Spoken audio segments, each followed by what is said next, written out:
Hey everyone, welcome to another episode of Mad in Germany. This one is a little bit different. I spoke with Francesca Albanese, or the UN Special Commissioner for the Occupied Palestinian Territories. Francesca has been a tireless advocate for human rights and international law, just as the world is turning away from it during Israel's assault on Gaza and further occupation of Palestinian and other Arab countries' territories. Francesca's visit to Berlin was marked by a lot of drama, and so this conversation actually took place backstage at Junge Welt. The event was being watched by heavily armoured police who were present in the room. Francesca was incredible on stage. You may have seen clips of her already or my short interview on Instagram, but this one is a bit longer. There are other journalists asking questions, including Daniel Bax from the Tats. There's no me on camera. This is all focused on Francesca, so I thought I would make this video intro just to give you a bit of a heads up. And I also wanted to ask for a little bit of help. We've been filming this out of paying for studios, paying for lighting and a cameraman, camera operator. So just remember, this is at the moment all been self-funded with a small team. We would like to pay every member of that team and keep this going sustainably. I think this is a really interesting conversation with, a world-renowned expert.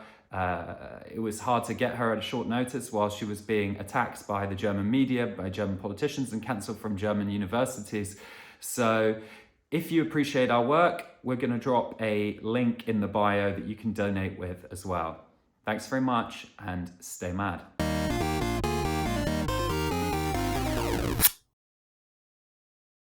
Yeah, you just said a lot on stage, but what, if you don't mind repeating yourself, how has it been your experience in Germany? Yeah, I would like you to quote what I said on stage because, again, I really wanted that part, my arrival to Germany and my surprise with not just with the controversy, with the way the controversy was handled. I just was really shocked by the pressure, the political pressure on the universities. This is the thing and that has shocked me the most. So, and then I was shocked by what I've heard, which is, again, and this is not something that I necessarily need to speak about because it's beyond my mandate, but as part of it, I look at how anti-Palestinian racism, which is something that together with other special rapporteurs I've noted, I have collected information about, and I intend to write a report about it. So clearly, I'm going to look into this in greater detail as I move my focus to documenting practices of anti-Palestinian racism. But clear, there is racism against the Palestinians here because of their identity. There is denigration of their identity and attack on them. Even saying that whatever they say, they stand for their own identity and claiming, vindicating that identity is problematic in this country. For me, as someone who really believes in equality and human rights and justice, this is really problematic. But again, this is something that people living in this country should deal with. And what about the role of international law? Germany was always a signatory of the ICC and a strong supporter, and now they've gone around and said that they're not going to arrest Netanyahu, and now it's visited Netanyahu privately. Do you think that's dangerous if one of the key supporters of international law? Of course it's dangerous. Of course it's dangerous because it leads to the erosion of the capacity of the international justice system to function.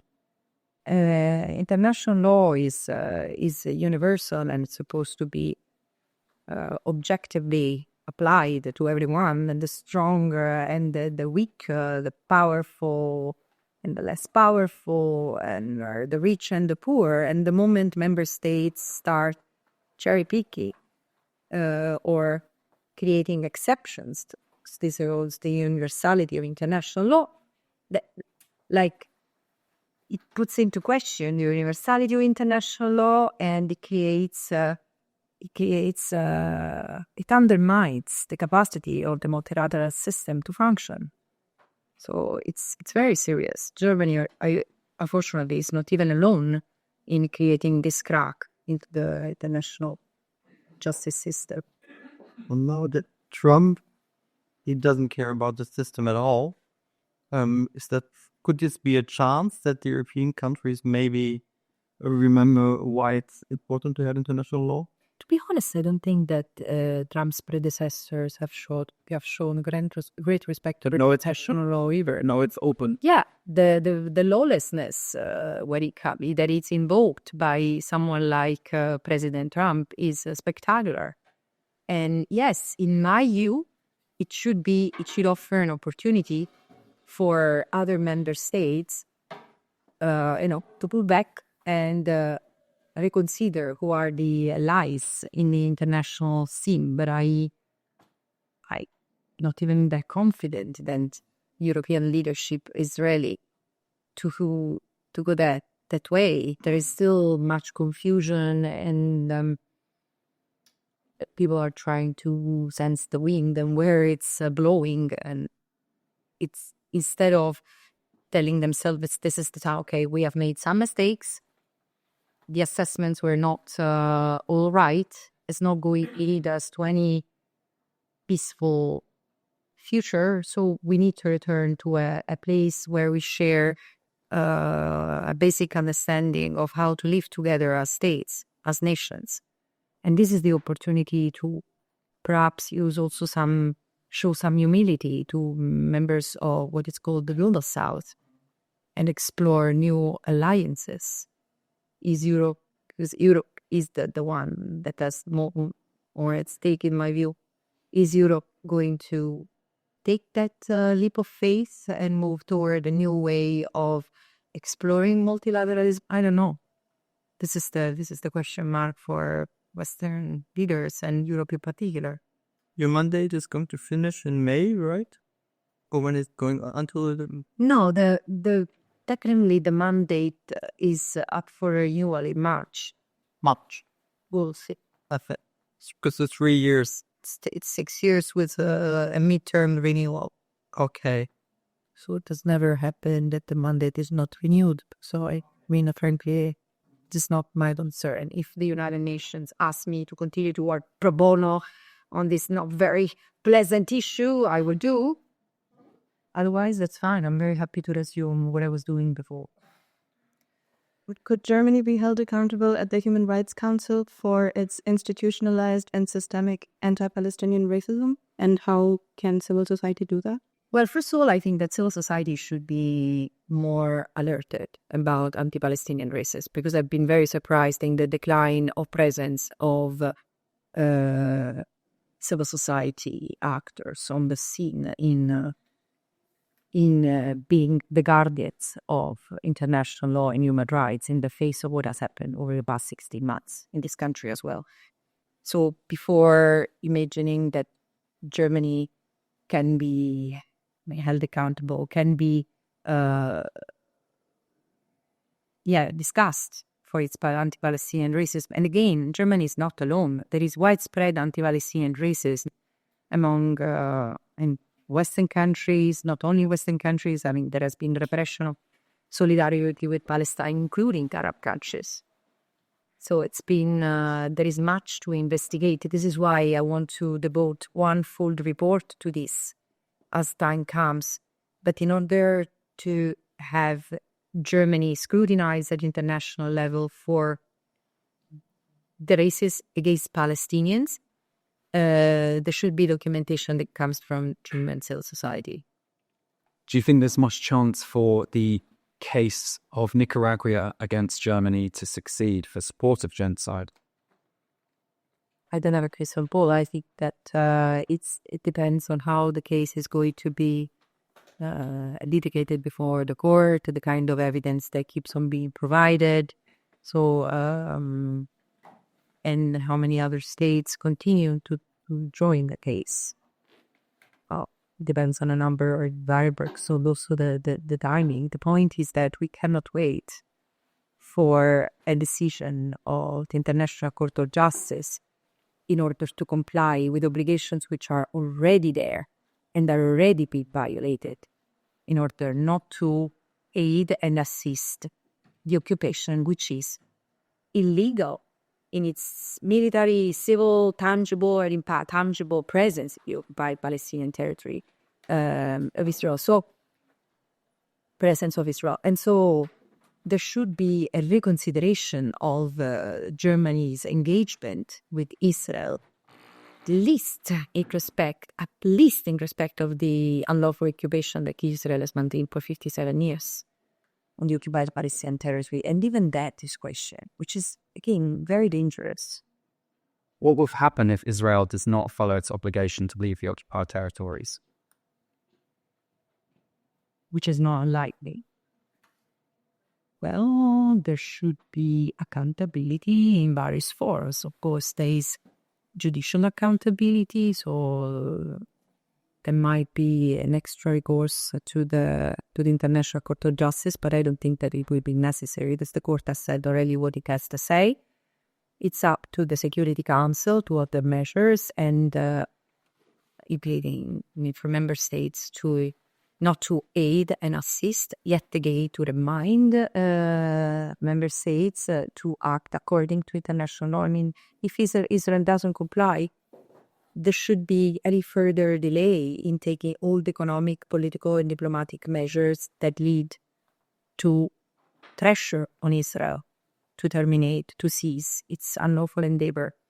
And there should be also accountability through courts, not just at the international level, because the principle of complementarity work of domestic courts with international court of justice cannot be just envisaged in the case of Palestine as Palestinians having to go through Israeli courts where it's clear that they will never get justice before recurring to the international justice system. I think that it's a responsibility of all member states to investigate and prosecute grave breaches of international humanitarian law that have been committed in the occupied Palestinian territory, as well as other crimes, the crime of apartheid and genocide. And it's thanking it all. I mean, even Israeli football clubs play in game in Europe and Eurovision Song Contest. There was nothing happening. Yeah, but because Israel's impunity has been so normalized that, as Rassi guy says, Israel has grown and become the state of exception, which doesn't mean that other member states of the allied nations do not commit serious violations of human rights or law, international humanitarian law, do not commit other crimes. This is not the point. The point is that this is the state that receives most political, financial, and military support by the international communities, which it's almost unimaginable Israel's impunity would continue without this political cover, but also there is so much complicity of the private sector.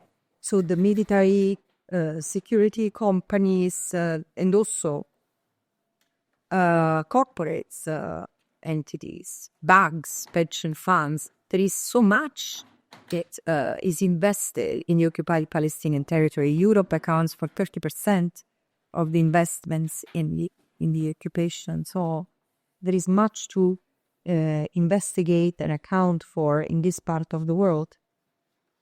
But also I would challenge the fact that nothing is moving, because in fact, for the first time, we do see serious mobilization of civil society in order to hold governments, European governments, accountable. And I mean, in a way, I do believe that certain cases are so pioneering that lead to win even if they lose. In the sense, they open up avenues for accountability that were not imaginable before. So it's still a long path. And then the point is that courts are not necessarily going to save life. And the only way to save life is to stop the genocidal assaults on the Palestinians, allow unfettered aid, give the Palestinians the opportunity to live not under occupation and to determine themselves. But this is really sounds like fantasy in the current political debate, where everyone is running to talk about main powers are discussing how to rebuild Gaza on the spoils of a genocide without really thinking of having the Palestinians as part of the discussion. And when I say the Palestinians, I mean the Palestinian people, not just what has been the quasi-de facto authorities. Why do you think that Israel represents such an exception in international law, and especially for the West, which for such a long time claimed that human rights were part of their core values? I think there are different reasons. I don't think that Israel is the only exception to international law. I mean, the United States has also significantly violated international law. So I think that what Israel has exposed over time, it's the enduring legacy of a certain mentality that allows whatever is associated with Western values and interests, including financial, military interests, to thrive without ever being held accountable.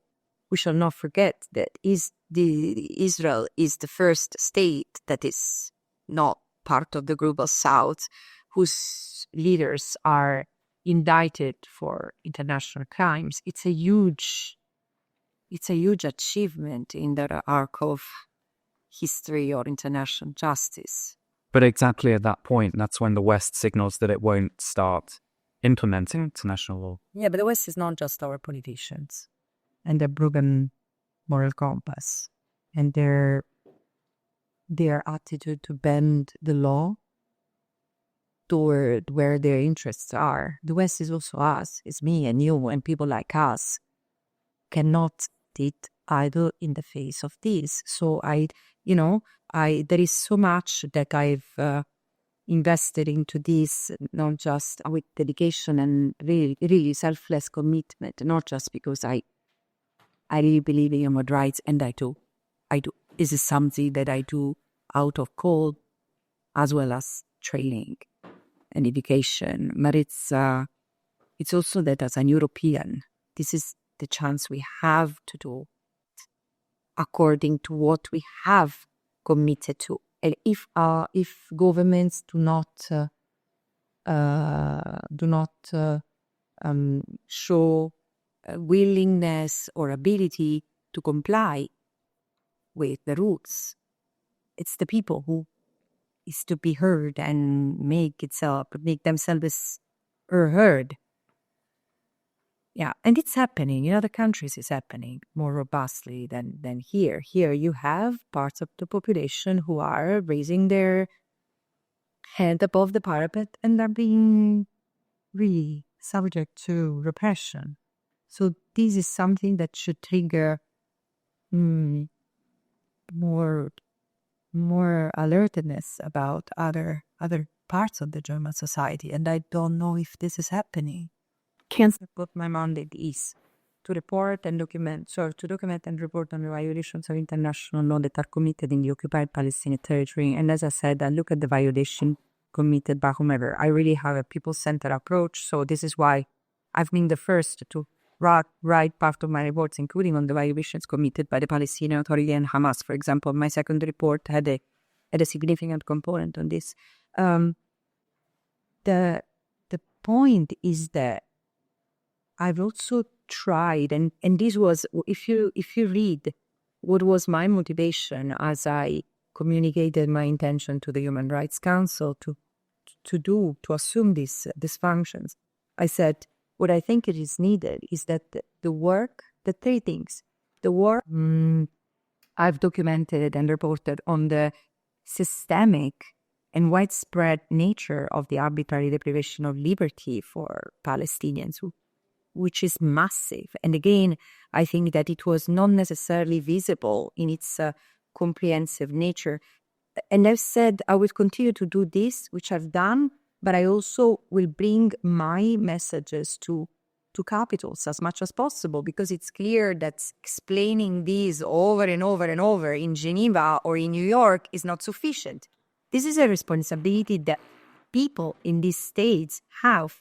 And also I've said I will always is in the name of the Jewish people. When you have clearly Jewish people who do not want to be associated.